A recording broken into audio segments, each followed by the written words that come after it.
Hello friends, कौशल boutique channel में स्वागत है आपका।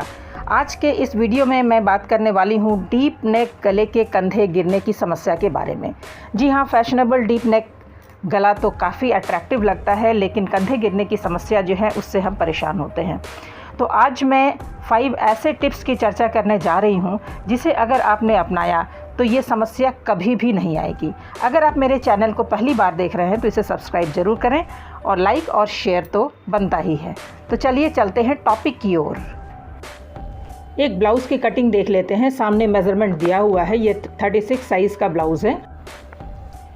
इसमें जो ब्लैक आउटलाइन है वो नॉर्मल ब्लाउज़ का ड्राइंग है, मगर डीप गले के लिए शोल्डर की चौड़ाई कम करनी पड़ेगी। कितना कम करना है आइए समझते हैं। अगर गले की डीपनेस 3 इंच से ज़्यादा हो तो हमें कंधा कम करना पड़ता है।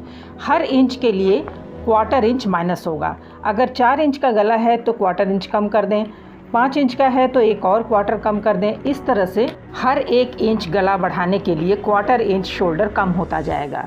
इस बारे में मैंने एक वीडियो पहले भी रिलीज़ किया था, ऊपर आई बटन क्लिक करके आप देख सकते हैं। सेकेंड टिप है आर्म होल के बारे में।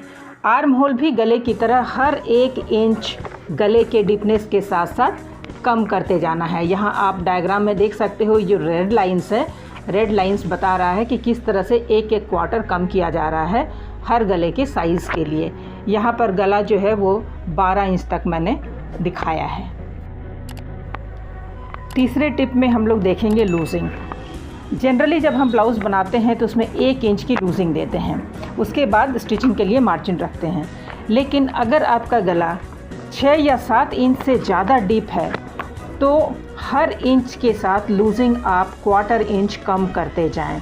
यानी अगर 8 इंच का गला आप काटते हैं तो 1/4 इंच कम हो गया, 9 इंच का तो एक और 1/4 कम हो गया। तो इस तरह से लूजिंग आपको कम करते जाना है। फोर्थ टिप है कंधे के बारे में। ये कंधे में जो हम लोग 1/2 इंच का डाउन करते हैं, डीप नेक ब्लाउज़ में ये डाउन बिल्कुल ना करें, वो सीधा काटें, बल्कि आप एक आध पॉइंट गले की तरफ डाउन कर सकते हैं। फिफ्थ टिप है पाइपिंग सेटिंग। पाइपिंग जब हम गले में लगाते हैं तो इस बात का ध्यान रहे कि जो पाइपिंग है वो तिरछी कटी होनी चाहिए, यानी उरेबी होनी चाहिए। लगाते समय आप 1.5 से 2 इंच के फासले पर पट्टी को ज़रा खींचते हुए लगाएं।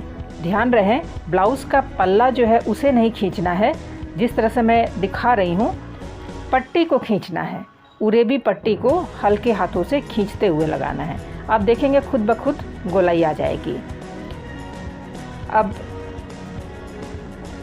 सिलाई की तरफ इसे मोड़ते हुए आपको जितनी पतली पट्टी बनानी हो, जितनी भी पतली पाइपिंग बनानी हो, उस हिसाब से आप फोल्ड करें और बड़े ही सावधानी से धीरे धीरे पाइपिंग को सेट करें। ध्यान रखें जो सिलाई है वो पाइपिंग के बगल से यानी मेन फैब्रिक पर आना चाहिए, लेकिन पाइपिंग से एकदम से सटते हुए आना चाहिए। इस तरह से आप इसे कंप्लीट करें। आप देख सकते हैं कि यहाँ पर कसाव आ गया है। अब बैक साइड में जो पट्टी बची हुई है उसको या तो आप तुरपाई कर लें या एक चाप सिलाई लगा लें। अब अगर आप डोरी पट्टी लगाते हो तो यहाँ फुट को मैंने चेंज किया है। सिंगल फुट की मदद से डोरी पाइपिंग तैयार करते हैं।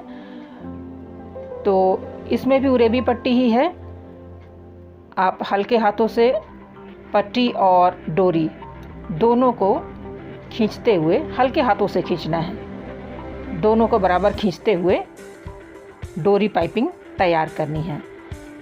ये जो पाइपिंग लगाते हैं ये बहुत ही इम्पॉर्टेंट स्टेप है, क्योंकि गले की जो मार्जिन है उसमें अगर कसाव होगा तो कंधा कभी भी नीचे नहीं गिरेगा।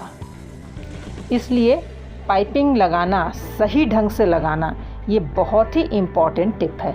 यह मैं दिखा रही हूँ यहाँ गले में डोरी पाइपिंग सेट करके। तो जस्ट 1 पाँव की मार्जिन देते हुए आप पाइपिंग को सेट करें। ज़्यादा कपड़ा नहीं दबाना है, बस मशीन का जो फुट है उसका 1 पाँव की जो चौड़ाई है उतना ही लेना है। आप देख पा रहे हैं यहाँ पाइपिंग को हल्के हाथों से खींचना है, ज़्यादा नहीं। तो यहाँ पर भी गुलाई आ गई, लेकिन जो पाइपिंग है वो थोड़ी उभरी हुई लग रही है। कर्व पॉइंट पर छोटे छोटे कट्स लगा लेंगे। ये मैंने कट्स लगा लिए ताकि गले की फिनिशिंग अच्छी आए। उसके बाद पाइपिंग को अंदर से मोड़ लेते हैं। कई बार डोरी पाइपिंग तैयार करते समय भी इसे हम मोड़ सकते हैं, या फिर गले में अटैच करने के बाद भी मोड़ सकते हैं, जैसा कि मैं कर रही हूँ। अटैच करने के बाद मैं उसको मोड़ रही हूँ। इसके बाद पाइपिंग को सेट करेंगे। दोस्तों, ये स्टेप बहुत इम्पॉर्टेंट है ताकि कंधे में एक कसाव आ जाए। तो यहाँ जहाँ कर्व है वहाँ पट्टी को ज़रा खींच लेंगे, खींच कर फैला लेंगे। जहाँ कर्व है मैंने खींच कर फैला लिया पीछे की तरफ से। ये देखिए, इस तरह से खींचते हुए मैं फैलाती जा रही हूँ जहाँ कर्व है वहाँ। इसके बाद आप जैसा कि पट्टी से आपने पाइपिंग बनाया था, बिल्कुल वैसा ही पाइपिंग के ठीक बगल से सिलाई बहुत सावधानी से चलानी है। ध्यान रहे, सिलाई पाइपिंग पर चढ़नी नहीं चाहिए।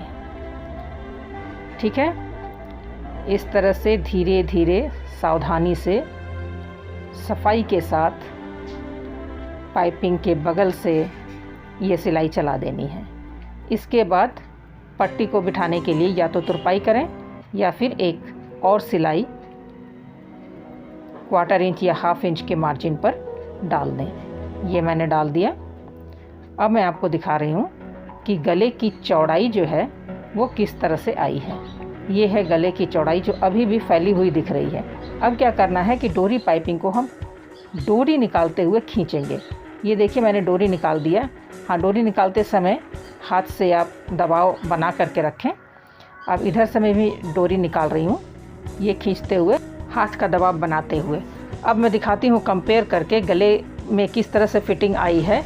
ये देखिए, खींचने से पहले, डोरी खींचने से पहले और खींचने के बाद।